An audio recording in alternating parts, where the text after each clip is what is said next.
Gujarat number 1 engineering university Sankalchand Patil university.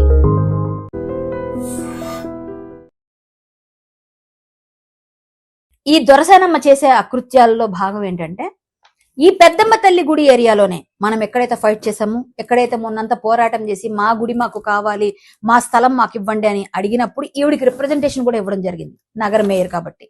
కానీ ఆవిడ ఏం చేసిందంటే, మీరు నా ఇంటి గుమ్మం కూడా తొక్కొద్దు, నా ఇంటి గుమ్మాన్ని తొక్కడానికి కూడా సరిపోరు, ఎందుకంటే మీరు ఇక్కడ మీరు అనుకున్న విధంగా నేను చెప్పినట్టుగా మీరు ప్రవర్తిస్తేనే మీరు గుమ్మం ఎక్కాలి, లేకపోతే రావద్దు అని కూడా కొన్ని వార్నింగ్లు ఇచ్చారు. ఆవిడ పెద్దమ్మ తల్లి గుడికి సహాయం చేయదు, కానీ 1500 గజాలు మాత్రం 1993 నుంచి ఇక్కడ మేము రెసిడెంట్ గా ఉన్నాం, ఇక్కడే ఉన్నాం, కాబట్టి మీరు మాకు రెగ్యులరైజేషన్ చేయాలి. 2023లో రెగ్యులరైజ్ చేయించుకున్నారు. ఎలా చేశారండి ఆవిడకి రెగ్యులరైజ్? 1993 నుంచి ఉంటే చేసేస్తారా? ఈ పెద్దమ్మ తల్లి గుడి కూడా ఎన్నో ఒక 70-80 సంవత్సరాల నుంచి ఉంది కదా, ఎన్నో ఏళ్ల నుంచి ఉంది కదా. మరి అలాంటప్పుడు పెద్దమ్మ తల్లి గుడికి కూడా మీరు ఎందుకు ఇయ్యరు ప్లేసు అని మేము క్వశ్చన్ చేసినప్పుడు ఈ విషయం బయటకు వచ్చింది మాకు. అంటే ఆ గుడి గురించి మేము ప్రయత్నం చేస్తుంటేనే ఈ దొరసానమ్మ విషయాలన్నీ బయటకు వచ్చినప్పుడు 1500 గజాలు గవర్నమెంట్, బీఆర్ఎస్ గవర్నమెంట్ ఎలా రెగ్యులరైజ్ చేసింది 2023లో. ఈవిడేమైనా ఫ్రీడమ్ ఫైటరా? వీళ్ళ ఫాదర్ ఏమైనా ఫ్రీడమ్ ఫైటరా? వీళ్ళ తాతగారు ఏమైనా ఫ్రీడమ్ ఫైటరా? పోనీ ఒకవేళ తాతగారి సంగతి నాకు తెలియదు, పక్కన పెడదాం, ఆయన ఉండున్నారు ఉండకపోతే పక్కన పెడదాం, వీళ్ళిద్దరి సంగతి ఏంటండి? వీళ్ళకి ఎందుకు 1500 గజాలు ఎంతకి ఇచ్చారండి? గజం 350 రూపాయలు. ఇక్కడ చూస్తే 350 రూపాయలు ఉంది ఈ డాక్యుమెంట్ లో. 350 రూపాయలు చెప్పిన గజాన్ని పొందడానికి చాలా పేద స్థితిలో ఉన్న ఈ దొరసానికి మన గవర్నమెంట్ 2023లో కట్టబెట్టారు. అంటే 1996 నుంచి మేము ఇక్కడ రెసిడెంట్ గా ఉన్నాం, ఈ ఏరియా అంతా మాదే అని ఆవిడ తెచ్చుకోవచ్చు, ఎందుకంటే నాదే రాజ్యం, నేనే మేయర్ అనుకుని ఆవిడకి ఇచ్చేస్తారా? అంటే అలాంటి వాళ్ళకైతే మీరు 350 చొప్పున ఇస్తారు. పెద్దమ్మ తల్లి గుడికి మాత్రం మేము మాట్లాడితే ఇప్పటిదాకా మాట్లాడరా? అదే ఏరియాలో ఉంటుంది కదా, మరి ఇది ఎందుకు స్వాధీనం చేసుకోవట్లేదు మీరు ప్రభుత్వం?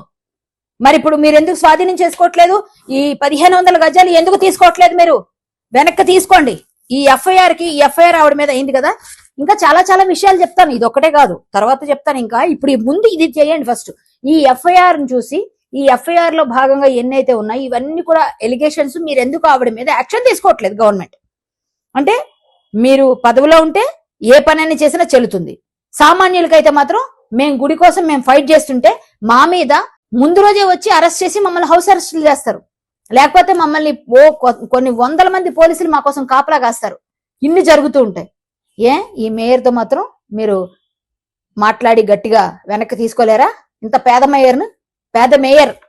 అంతేకాకుండా ఈ దొరసానమ్మ అనుచరులందరూ ఏం చేస్తారంటే, ఒక 10 మంది ఉంటారు. ఆ 10 మంది కూడా అక్కడ చిన్న చిన్న చిరు వ్యాపారులందరూ వచ్చి వారం శనివారం సంత నిర్వహించుకుంటుంటే ప్రతి ఒక్కరి దగ్గర 100 రూపాయలు కలెక్షన్, ఒక 40-40 వేలు కలెక్షన్ వారానికి. ఈవిడ పైన సరిపోదా శనివారం అనే విధంగా చాలా చాలా ట్యాగ్ లైన్లు పెట్టి పేపర్లలో కూడా పడినా కూడా మనం పట్టించుకోలే. ఆవిడ గురించి పేద కుటుంబీకులు కేకే వారసులు అని రాశారు. మీకు అర్థమైంది కాబట్టి చెప్తున్నా ఎవరన్నది. మరి అప్పుడు కూడా పట్టించుకోలే. అంటే ఇవన్నీ పేపర్లో వచ్చినా, టీవీలో వచ్చినా, మన జర్నలిస్ట్ సోదరులు పెట్టినా, ఈవిడ 350 రూపాయలకి ఇంత గట్టిగా ఈవిడ చేస్తున్న ఈ దంద 350 రూపాయలు చెప్పని 1500 గజాలు తీసుకున్నారు. ఏమండి, మా గుడికి మీరు ఇవ్వడానికి మాత్రం మీకు ఇబ్బందిగా ఉందా? 2 లక్షల రూపాయలు 2 లక్షల రూపాయలు గజానికి ఇస్తేనే మాట్లాడండి అన్న తహసీల్దార్. ఏమ్మా తహసీల్దార్ గారు, దీనికి సమాధానం ఏంటి? రిజిస్టర్ ఆఫీస్ నుంచి ఈసీ కూడా తెచ్చి మాట్లాడుతున్నాను నేను. ఈసీ కూడా సెండ్ చేస్తాను నేను పేపర్ వాళ్ళకి, మీడియా వాళ్ళకి. ఈసీ నా దగ్గర ఉంది ఇప్పుడు. ఇంకా కావాలంటే రిజిస్టర్డ్ డాక్యుమెంట్స్ తీసుకుంటాను నేను. ఎందుకు మీరు ఇట్లా చేస్తున్నారు అంటే, మేయర్ని అయితే అడిగే అవకాశం లేదా? మీకు హక్కు లేదా? సామాన్యుల మీద మీ ప్రతాపం చూపిస్తారా? ఇమ్మీడియట్ గా యాక్షన్ కావాలి, లేకపోతే లీగల్ ఫైట్ చేస్తాను నేను లీగల్ గా కూడా ప్రొసీడింగ్స్ చేస్తా. మీరు ఇమ్మీడియట్ గా ఆవిడ మీద జరిగిన ఈ జయమ్మ అనే ఎన్ఆర్ఐ వేసిన ఎఫ్ఐఆర్ పైన, అలాగే ఈ 350 రూపాయల గజం పైన మీరు చేసినది కూడా ఇమ్మీడియట్ గా యాక్షన్ తీసుకోకపోతే లీగల్ ఫైట్ చేస్తాను. కరాటే కళ్యాణి ఎప్పుడు నిజం వైపే నిలబడుతుంది. మీరు చేసింది నా దగ్గర విత్ ప్రూఫ్స్ ఉన్నాయి. ఈ ప్రూఫ్స్ మొన్ననే నేను పెద్దమ్మ తల్లి గుడి విషయంలోనే ఆ రోజే నేను బయట పెట్టాను. కాకపోతే మీరంతా కూడా ఆ వేడిలో ఉన్నారు కాబట్టి అది బయటికి రాలేదని మళ్ళా ఈ రోజు ఇది తీసుకొచ్చిన. దయచేసి దీనిపైన దృష్టి సారించి ప్రభుత్వం రేవంత్ రెడ్డి గారు ఇమ్మీడియట్ గా యాక్షన్ తీసుకోవాల్సిందిగా కోరుతున్నాను. ఇదే ఎంఆర్ఓ 2 లక్షల రూపాయలు గజానికి అడిగిన మా పెద్దమ్మ తల్లి గుడికి 2 లక్షల రూపాయలు గజం కావాలి అని అడిగిన తహసీల్దార్ ఇది స్వాధీనం చేసుకోవాలి, ఈ భూమిని 1500 గజాలని కూడా. ఇది నేను డిమాండ్ గా తెలియజేస్తూ ధన్యవాదాలు.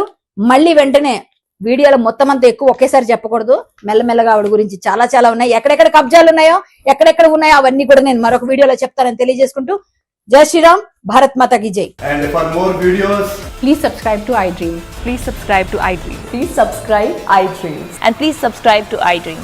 For more videos, subscribe to iDream. please like, share and subscribe to the channel. Congratulations, iDream. Subscribe to iDream. Subscribe to iDream. So subscribe to iDream Media. iDream की iDream team अंदर की huge congratulations. Please subscribe iDream Media.